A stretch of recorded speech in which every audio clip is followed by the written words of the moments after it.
The Nathan, Nat and Shaun podcast. Tonight on Channel 9. Oh, my God, the cops are here. 7:30, West Coast Cops premieres. Now, it follows a bunch of pommy cops who've come out here, been recruited out here to come and, chase away our criminals, basically. Yeah, Acting I like Sergeant Ben Woods joins us. Ben, welcome. Good morning. Ben. Hey, Ben, where are you from originally? A lovely little town called Hastings in Sussex. Hastings? Okay. Yeah. Okay, so you're the real deal. So, Yeah, and the real deal. you were a copper in the UK. Yeah, 13 years for my sins. Okay, and 13 so years. then what? The opportunity to come out here arose. There was a bit of a recruitment campaign, I guess. Yeah, so Why are you here, Ben? Why am I That's the here? question. Why am I here? There's probably a number of reasons that I could go into, but essentially it's lifestyle, right? Yes. Yep. We get one life. Take Yep. every opportunity you can to make your life better, and that's why I'm here. You know, I've done the job for a long time in the UK. I got probably just frustrated with the United Yeah. Kingdom, all of the politics. Yes. Saw this opportunity. I was mean, like, why that's not for take me. it? Like, look at WA. This is the most amazing state. Perth is a brilliant, beautiful, vibrant city. Why not take that opportunity? And so you've been here for a little bit, couple of months now. What's the biggest difference between being a UK cop and now a WA cop? Don't have to wear a jumper. Sunscreen. That's the hats. Do you know what Bobby hat. the biggest difference is? It's actually more relaxed here. It's a lot more Okay. chilled. I mean, I was rushed off my feet like most UK cops were because of the workload. Yes. Here it is a lot less, and that's a good thing. You know, it's not about being condescending to Aussie cops, but it's a lot easier here because there's not as much crime. Wow, You know, because it's we think safe. we do have a lot of crime. So you're saying relatively... Relatively in comparison to the United We're Kingdom, doing all right. you're doing fine. WA Police is doing a good job to keep things at bay. So. Although you do have a shift tonight in Northbridge, right? I do, 7 p.m. to 5 a.m. if you really 7 want to p.m. test till that 5 comment. a.m. You'll Yeah, see him you at the kebab shop just about 5 a.m. You'll see me standing there looking grumpy. Yeah. Hey, Ben, I would have thought the other difference is in the UK you'd have a smaller car to whip around. Yeah. Over here, you got something with a bit more power, a bit bigger. Yeah, the cars here, you got the Rangers, you got the Skodas. Yeah. You know, Yeah. actually, you got some nice cars to drive around rather than a little Ford Focus in the UK. Have Now, you been Ben- in a high-speed chase? Sorry, Natalie. No, not here. I haven't. UK, I have, but I haven't got that course here, so I'm not a pursuit driver in WA Police. Okay, good to know. At what point did they come to you and say, hey, we want to put you on a TV show? Because it's one thing to come out here and do the job, and I mean, that would be hard enough. But then they're like, we want to follow you around with a camera and watch you doing your job. Oh, I think when they saw me, because obviously got a face for TV, right? Well, you have. Very Dashing beautiful good man. looks, dashing good Beautiful looks. man. No, so they I think WA Police were reached out to by Prospero. Yes. To say, hey, look, we've got these cops are coming over. We've heard about. Why not make a documentary? It's not just a boring one about police. This TV show is about raw lives Yes. of people. You know, And the culture clash. the culture clash between the UK. You know, you're actually seeing the difference between the UK, Australia, but also you're seeing raw emotions of people. Yes. You're seeing the person behind the badge. It's Yes. what always they say, isn't it? You know, you just see a uniform, you just see a cop. You know, and that's all that matters. You know, it's just a person. They're not even a person. No. This show will show you the person behind the badge, and I think that's what sells this program is the raw emotion, the tears. There are tears. Yeah. Yeah. There is laughter. There is tears from laughter. There is the lot. You know, Yeah. it's The full it's a gamut. story. Yeah. It's a Yeah. story. It's not just it's not a program. It's a story. There's Yeah. a crocodile in there somewhere I saw on the preview. What are some of the stories or incidents that have stood out to you that we might see? That you wouldn't have experienced back in the UK. So it's really difficult for me to answer that question because I've actually only seen episodes 1 and 2. You don't know Okay. what makes it? I don't know. I don't know what's in it though. So I'm actually just as Have you had those moments, though, when you've been just going about your job where you went, oh, this never would have happened back in the UK? There's been a few. I think the naked people running around in the street that have probably taken too many drugs. That's, Sure. That's an interesting one. But to be honest, my experience in the UK, I've probably seen most things, in Yeah. all honesty. But yeah, so I don't know what's happening in the TV show. I only know what's airing tonight. Seen a car chase go down onto the beach like it did in Scarborough the other Yeah, day? that was awesome. That was interesting. Yeah. Were you amazed that the guy didn't take the time to stop and put down his tyres to make sure he could keep driving? Because he would have got away. I assumed it was just the confusing road signs in Perth. Yeah, I don't know. When you came over, did you have to change the level of what do I call it? What the I level you were at as a policeman? Oh, your 'Cause you're a rank. sergeant here, your rank. Yeah, so I finished it. as a sergeant in the UK. So Yeah, okay. I'm acting here. So I've actually been really well supported by the agency. You know, I think I've had really good bosses. Perth has been really supportive of me, and actually a lot of my transitional colleagues. So I finished as a sergeant in the UK, started again here when I arrived as a constable. Progressed through. You had to basically go back to the bottom and work your way back up again. Work our way back up again, yeah. But I've just been lucky that I've worked in a station where they're really supportive in developing their staff. Yeah, but also clearly you know what you're doing because I'd like to think so. I'd like to think so. Ben, in the police force, obviously there's jobs within jobs, so you can go off to do a myriad of different things. Absolutely. Is there something you've got your eye on doing or maybe experiencing at some stage? I've come from an agency in the UK where it was limited, unless you work in London, where a lot of these jobs are. Perth has got it all. You want to go to air wing and fly in a helicopter, you've got that. You want to do dogs, you want to do horses, the lot. I quite like the idea of doing something like the Regional Operations Group, which is like it's called as ROG. They're the guys that go around and deal with like sort of public order and sort of some high level stuff. But ultimately, I have no idea what I want to do. It's one of these jobs where something takes your fancy one day and you go, yeah, I might give that a go in a few years. Have you done a stint in the country here? I've done 2 weeks in Kununurra. How was that? That would have been an eye-opener. It was an eye-opener. Sometimes it's an eye-closer because I didn't want to see what they're seeing. Yeah. But actually, really, really good for development, but really good for starting to see Australia. I went there to earn some money, let's be honest, right? Yes. You know, you do those things to earn some good money. I actually tried to avoid the overtime because I thought the Kimberleys was such a beautiful spot. Yeah, but you wanted to make the most of it. I made the most of it. I was out all day travelling, hiking, exploring, seeing the beauty. And then going to work. I'm thinking, right, work's getting in the way now. Yeah, that's right. That's right. Did you go fishing up there? Because there are crocs in the water. I went swimming up there. I was told it's a bit, there was. Well, Lake Argyle's a fresh water. Yeah, so I was told there's freshies and then there's salties. Yeah. If it's a salty, Yeah, you got to ask first. Absolutely, yeah. Apparently, if they say see you later, it's an alligator. It's all good. It's, Okay, good to know. Good to know. So what are the nuances of when you're being a cop but you got the camera crew following you around? So I thought that would be more difficult than it was. I actually found it more of a challenge in the academy because it's all brand new. You know, you're trying to learn all these new things and you then got a camera crew saying, how was that? How did that go? How did that make you feel? I'm like, I don't know. I'm just trying to learn. I'm still trying to remember what they just told us, And I thought it'd be more of a challenge on the street. Actually, it was great because you had the shooter directors. I used to call them the camera ladies. They hated it, but they were the shooter directors, Claire and Cal, and they were brilliant. Making you feel relaxed, looking after you. You wouldn't even know were there. So you're dealing with some sort of incident. You wouldn't even know the cameras were there. You don't have to reposition yourself so you got a better shot while you're resting. Sometimes you have to ask the criminal hang on, could you just go back and start again? Can you just redo that? While you're arresting somebody. From the top. From the top. Start that chase again. The light wasn't too great for that one. Let's do that again.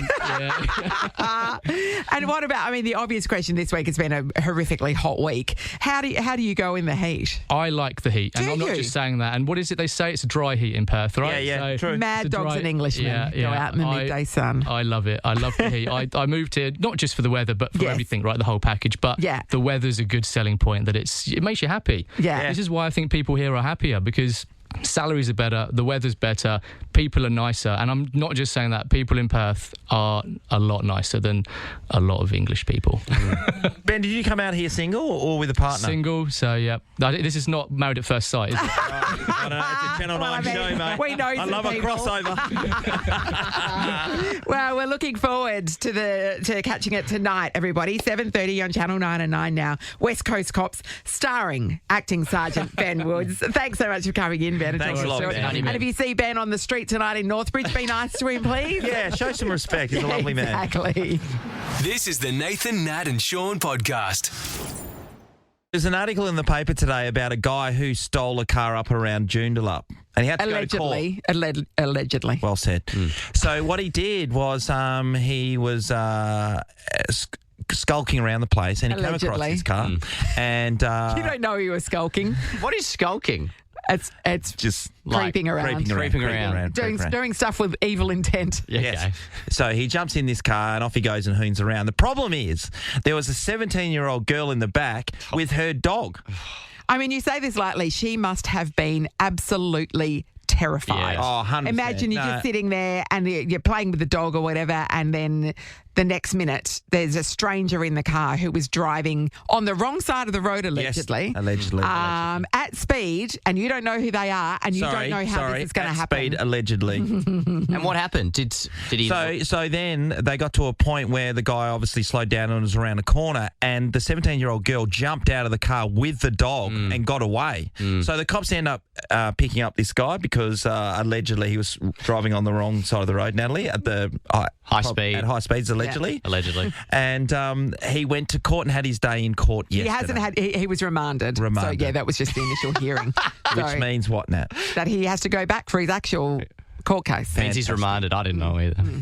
Something legal. A terrible situation, particularly for the young person who was in the back of the car and who was driving. I mean, that's a question everybody's been asking this morning. No, no, that's not the question. The question is, you wanted to know, why is she in the back seat? Why doesn't this article tell us the article's about a criminal activity, allegedly, and you're concerned about why she was sitting in the back seat? There was quite a heated discussion. 100%. And we said, does it matter? Yeah, because why you're in the back seat? But she was probably just waiting for her mum. Yeah. What does it But matter? where was the mum? Hey, her mum was in the shops and then she was in the back seat and the criminal came across, allegedly, and stole the car, allegedly. I tried to help you out and said, if she was the driver and she got in the back seat, then there's like a, hey, why are you in the back seat with your dog? But if she wasn't the driver, it's a very normal situation. But also, it doesn't matter. But you kind of want to know. I'm sure wants to know. Oh, you want to know, but it doesn't matter. To the story, it doesn't matter. People want to know. No, they don't. You want to know. Okay, what else I want to know? You're hyper-fixating on something when we don't really need to know. It's not on a need-to-know basis. Okay. You might have an answer for me, 13 24 10, or more importantly, sometimes people just jump in cars, right? And this is a bad situation. Yes. But I remember when this happened a couple of times when I've gone to pick up the kids from school. One time in particular, I was picking up my son Cooper and I was in the school line to be able to pick the pickup line, yeah. And a lot of people drive around in similar cars these days, and gunmetal grey seems to be a colour of choice for a lot of people. And a lot of people down our way or everywhere has Prados. Because people just buy four-wheel drive, they never take them off lot. Anyway, I remember I was watching Cooper and he's coming down. I see him slow down to this car that was like 5 cars in front of it, and he just jumps in the back. You just very carefully watched him get in someone else's car and went, drove off. What happened? Never saw him again. For a while. And it took him probably 30 seconds or so before he realised that he was in the car because this lady was looking at him like, what are you doing in the car? And he was looking back going, who is this woman? Drive. And he gets out and he walks down to me. But they're great moments. Oh, yeah, perfect. All right, we want to know who got in your car? Did somebody who wasn't supposed to be there get in your car and why? I reckon there's a lot of people who've been mistaken for Ubers. Yeah, my dad had that. He said he was just parked somewhere and then there's some young kids get in. And because they've had a few drinks as well, and they're not, you know. And like when I order an Uber, I'm not wearing my glasses, and so I can't read on the app what the number plate is. Yeah, so I was like, especially if I've had a couple of rosés. Gins, anybody? You can't be too careful. Rebecca, hello. Hi, how you going? Good, Great, Beck. What happened? So I was the one that jumped into someone's car along with 2 other girlfriends. Let's just say we were having a very big night one night in Parramatta in New South Wales. Yeah. We decided we wanted to go to another venue, preferably in the city. So I jumped out of the pub and I was like, oh yeah, there's a taxi, jumped in the back, and my girlfriends were like, is this not a taxi? And there was 2 guys in the front of the vehicle and they're like, we're not a taxi. And I'm like, no, you're the taxi. Can you please take us to the city? And they actually took us to the city. So, and luckily it was all safe, all good. I wouldn't recommend it today, but yeah. Did they ask for payment or anything? Money? No. I just remember we put tunes on where they took us all the way to the city, and we got out safely. And she paid with good vibes. Good vibes. Yeah, good exactly. Vibes. I think they were off to a party or something as well, so they were like, whatever. What about their car made you think they were a taxi? I don't know. I think it was just white. Okay, right. Well, that just about does it. There's a white car. Yeah, Let's go. That's enough evidence for me. Too many drinks. Yeah. Good on you, Beck. Thank you. Tim's in Secret Harbour. Hello, Tim. Hey, Tim. Yeah, hi. Okay, what happened? Well, years ago, a friend of mine and I went to Red Rooster in Warwick, and we parked my little brown Datsun 1600 out the Beautiful. front, and we both went in and ordered our food, and my mate's food came out a bit earlier, So he went out the front and I waited for mine, and then I went back out and I jumped into my little car and I thought, where's my mate? And I was looking around. So I looked down through some windows, and about 4 cars down, there was my mate sitting in another little brown Datsun 1600 in the passenger seat, munching away on his red rooster. He's gone, where's bloody Tim? What's taking him so long? Hey, what did he order? The bloody pineapple fritter got him. Oh, Tim. Yeah, probably. Somebody else comes back to their car and it's just like the smell of chicken and it's like greasiness on the seat. That would be really weird, wouldn't it? I know, wouldn't it? Oh, good work. Thank you, Tim. Mel's in Hammy Hill. Morning, Mel. Morning. How are you today? Morning, Hey, Mel. What happened, Mel? My mum was leaving her place in Fremantle and she stopped at the corner of Arundel Street to pull out onto South Terrace. Yep. Yes. And this guy just hopped in the passenger seat of her car. And she said, oh. And he said, oh, can you take me to the train station? And she said, I'm going to Booragoon. And he said, oh, it's not really far out of your way, just to the Fremantle train station. Yes. And she just went, oh, okay. And drove this guy, random guy. Yeah. She was well into her 60s when this happened. Yeah. So, like, hello, Mum, this is not a safe thing. Yeah. Drove this random guy to the Fremantle train station where he just hopped out and walked off. Now, here's the thing, right? So that's very close to Fremantle Hospital, basically, is where you're talking about. Yes. And there's very close, yes. the Alma Street Mental Health Centre is just around the corner. So the building that my parents have an apartment in is opposite the hospital. Yes. And it has been known that people have committed suicide jumping off that building. Yeah. So what you're suggesting is possibly not far from the truth. That somebody has, like, skipped out from the Alma Centre. Yeah, and take me to the train station. And your mum has aided in their getaway. Yeah, well into her 60s and being a country lady, just went, oh, she's just a nice lady. And, yeah, just went, that way to Booragoon. That's very nice of her. It is nice. Very nice of her. And the country folk would do that every day of the that's week. what country folk are like, Sean. Your mum's a good woman. I'm glad that ended happily, by the way. Thank you, Mel. Joe's in Canning Vale. Hi, Joe. Hi, how are you? Good, Great, Joe. What happened? A friend of ours years ago, she went to the shop, came back outside, hopped in a car and drove home. She had like a little mini Minor. And she hopped in the car, drove home. The husband said to her, this isn't your car. And she said, what? And he said, this isn't your car. Now, years ago, keys used to fit other people's cars. Oh, Joe. So he had to drive the car back. It was at the Cranford Shops in Brentwood. Yeah. And he had to drive the car back and give it back to the other man who was waiting there to get his car. Did he? Because he thought someone had stolen it. Was he with the car that looked like his, or did he thought someone genuinely stole it? And did he react poorly? He thought someone actually stole it because his car wasn't there and he didn't realise. Well, somebody kind of did steal it. They did, yeah. But they nicely brought it back car again. and the keys working. I know. I mean, that's difficult. Yeah. I can't believe keys could work on other cars. Yeah. When I was at uni, years ago they did. yeah, I had an old Corolla and another friend had a similar car and our keys worked on one. On the door. We never tried it in the ignition. But Jeez. That's hilarious. I know.